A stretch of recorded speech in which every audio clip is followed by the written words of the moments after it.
নমস্কার বন্ধুরা, welcome to মায়ের হেসেলে। আজকে আবারও একটা নতুন রেসিপি নিয়ে এসেছি, স্পেশাল আম আমড়া দিয়ে চাটনি। চলুন তাহলে রেসিপিটা শুরু করে দেওয়া যাক।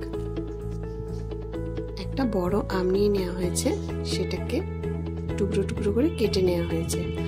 আর 3টে আমড়া নিয়ে নেওয়া হয়েছে, সেটাকে একটু থেতিয়ে নেওয়া হয়েছে। এরপরে নেওয়া হয়েছে গুড়, ভেলি গুড় আর 4টে তেজপাতা।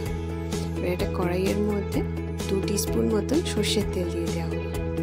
তেলটা গরম হওয়ার সাথে সাথে একটা লাল শুকনো লঙ্কা টুকরো করে, 1/2 টিস্পুন মতন সর্ষে আর 1/2 টিস্পুন মতন পাঁচফোড়ন দিয়ে ভেজে নেওয়া হলো। ভাজার সাথে সাথে আমের টুকরো আর আমড়াগুলো দিয়ে দেওয়া হলো, দিয়ে একটু নেড়ে নেড়ে হচ্ছে। বেশি ভাজা ভাজা হবে না, হালকা একটু অল্প করে নেড়ে নেওয়া হলো। নেড়ে নেওয়ার পরেতে এর মধ্যে দিয়ে দেওয়া হচ্ছে জল। 1 কাপ মতন এর মধ্যে জল দিয়ে দেওয়া হলো, দিয়ে একটু নেড়ে মিশিয়ে নেওয়া হচ্ছে। এবার এর মধ্যে অল্প একটু নুন, 1/4 টিস্পুন মতন, আর দেওয়া হচ্ছে হলুদ গুঁড়ো 1/2 টিস্পুন মতন, দিয়ে আবারও একটু নেড়ে নেওয়া হচ্ছে। দিয়ে এটা ঢাকা চাপা দিয়ে দেওয়া হলো, যাতে আমগুলো একটু সেদ্ধ হয়ে যায়।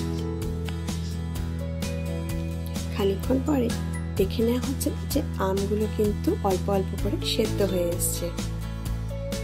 এর মধ্যে এবারে যে ভেলি গুড়ের টুকরোগুলো ছিল সেটা আর তেজপাতা, এগুলোকে দিয়ে দেওয়া হলো। গুড়গুলোকে একটু টুকরো করে, ছোট ছোট টুকরো করে দিয়ে দেওয়া হলো।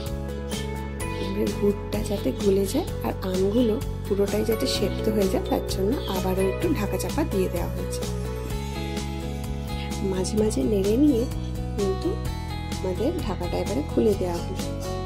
এবারে কিন্তু আমাদের আমও সেদ্ধ হয়ে গেছে, আমরাও কিন্তু বেশ সেদ্ধ হয়ে গেছে, আর গুড়ও গলে গেছে। ভালো করে একটু নেড়ে নিয়ে রসে করে গ্যাসটা নিয়ে ওপর থেকে নারকেল গুঁড়ো ছড়িয়ে দেওয়া হলো।